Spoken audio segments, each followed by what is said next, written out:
कर दिया ना वही काम जिसके लिए मैंने आपको 36 बार मना किया था।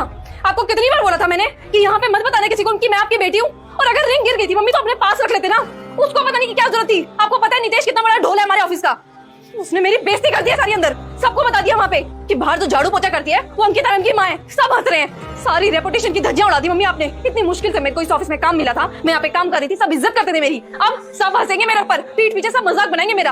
आपके समझ में नहीं आना ना। बेटा मुझे माफ कर दे, वो ना मेरे ऊपर चोरी का इल्जाम लगा रहा था, बस उसी वजह से मेरे मुंह से निकल गया कि अंकिता मेरी बेटी है। अभी तो आपको मना किया था मैंने जब मैं आपसे बाहर मिली थी। आपने क्या बोला था? ठीक है नहीं बोलूंगी। फिर उसको आके बताने की क्या जरूरत थी? हम दोनों घर पे मिलते तब दे सकते थे ना मेरे को आप ही अंगूठी। हद होगी माँ, पर कोई बात नहीं।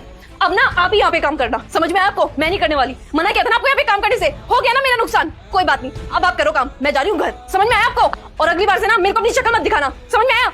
क्या हुआ अंकिता, क्यों डांट रही हो आंटी को तुम? वो सर मैं इनको समझा रही थी किस तरीके से काम किया जाता है। वो कल बारिश हुई थी ना तो सही से साफ सफाई नहीं हुई, फोटो से मिट्टी निकल गई थी, बस वही समझा रही थी। क्या तुम अपनी मम्मी को ही काम समझा रही हो कि उनको कैसे काम करना चाहिए? सर नितेश ने आपको भी बता दिया कि ये मेरी माँ है। नितेश? अरे वो मुझे क्यों बताएगा, मुझे तो सब कुछ पहले से ही पता है कि ये तुम्हारी माँ है। बस मैंने तुम्हें जाहिर नहीं होने दिया कभी, क्योंकि तुम्हें तो शर्म आती है ना सबके सामने इनको अपनी माँ बुलाने में।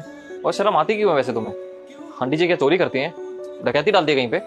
अरे मेहनत करती हैं, उन्होंने तुम्हें पढ़ाई लिखाई इतनी अच्छी एजुकेशन दी है, और आज तुम इतने बड़े ऑफिस में काम करी हो सिर्फ किसकी वजह से? अपनी माँ की वजह से। अगर ये तुम्हारा साथ नहीं देती तो शायद आज तुम इतने बड़े ऑफिस में काम नहीं कर रही होती, बल्कि तुम भी ऐसे किसी ऑफिस के बाहर पोछा मार रही होती।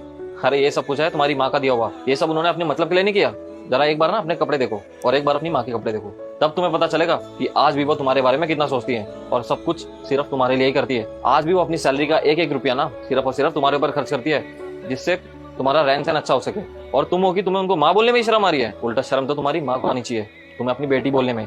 अरे इसमें दिक्कत ही क्या है? अगर किसी के माँ बाप कोई छोटा काम करते हैं तो उनको तो गर्व होना चाहिए कि इतने छोटे काम करने के बावजूद भी उन्होंने अपने बच्चों को इतना अच्छा फ्यूचर दिया है। अरे मुझे ही देख लो तुम, मेरे पापा भी एक रिक्शा चलाते थे, लेकिन आज मैंने अपनी और अपने पापा की मेहनत से इतना बड़ा ऑफिस तैयार करा है, इतना अच्छा रहन सहन दिया है सबको। सर आप बिल्कुल सही कह रहे हैं, मैं तो ओवर रिएक्ट करने लग गई थी।